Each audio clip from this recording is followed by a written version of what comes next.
बहुत समय पहले एक छोटे से गांव में सहजदीप नाम का एक शरारती लेकिन प्यारा बच्चा रहता था। वह तीसरी कक्षा में पढ़ता था और पढ़ाई में बहुत होशियार था, लेकिन उसकी शरारतों से पूरा गांव परेशान था। हर सुबह जब स्कूल जाने का समय होता, तो वह पहले अपने दोस्तों की साइकिल की हवा निकाल देता।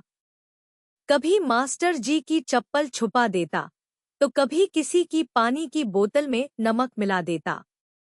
सब बच्चे उससे थोड़ा डरते थे, लेकिन कोई उससे नाराज भी नहीं रह पाता था क्योंकि उसकी मुस्कान बहुत प्यारी थी। एक दिन की बात। एक दिन गांव के स्कूल में सफाई अभियान चल रहा था। सभी बच्चों को साफ सफाई करने की जिम्मेदारी दी गई थी। सहजदीप को झाड़ू लगाने का काम दिया गया। उसने पहले तो मुंह बनाया, लेकिन फिर बोला, झाड़ू? मैं तो राजा हूँ। राजा कभी झाड़ू नहीं लगाते। सब बच्चे हंस पड़े, लेकिन मास्टर जी ने गुस्से में कहा, राजा हो या रंक, जब काम करने की बात हो तो सब बराबर होते हैं। सहजदीप थोड़ी देर बाद चुपचाप झाड़ू लगाने लगा, लेकिन उसने चुपचाप झाड़ू की डंडी में मिट्टी लगा दी और स्कूल की दीवार पर राजा सहजदीप लिख दिया। सब बच्चे फिर हंस पड़े। बकरी वाला मजाक। एक बार गांव की एक बूढ़ी अम्मा अपनी बकरी लेकर स्कूल के पास से गुजर रही थी। सहजदीप ने अपनी किताब से बकरी की आवाज की नकल की। में में में। बकरी इधर-उधर दौड़ने लगी और अम्मा घबरा गई। गांव वाले इकट्ठे हो गए। किसी ने देख लिया कि ये सब सहजदीप की हरकत थी। मास्टर जी को बुलाया गया। मास्टर जी ने सहजदीप से कहा, बेटा, शरारत तब तक अच्छी लगती है जब तक किसी को नुकसान न हो, लेकिन जब मजाक किसी की मुश्किल बढ़ा दे तो वह मजाक नहीं, बेवकूफी कहलाता है। एक दिन सीख मिली।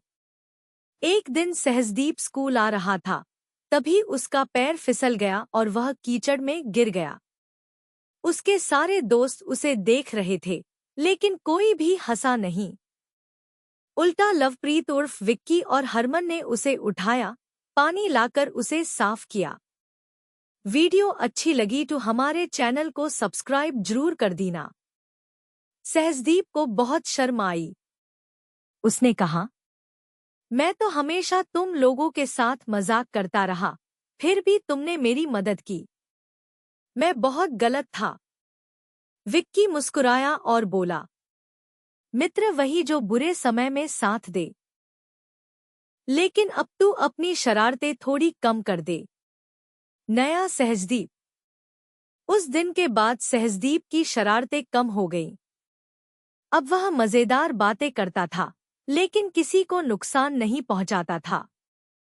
वह स्कूल में सबसे मददगार बच्चा बन गया। मास्टर जी ने एक दिन पूरे स्कूल के सामने उसकी तारीफ की और कहा, जो बच्चा अपनी गलती से सीख ले वही रियल हीरो होता है। कहानी से सीख। शरारतें जरूरी हैं, लेकिन दूसरों को हानि पहुंचाकर नहीं।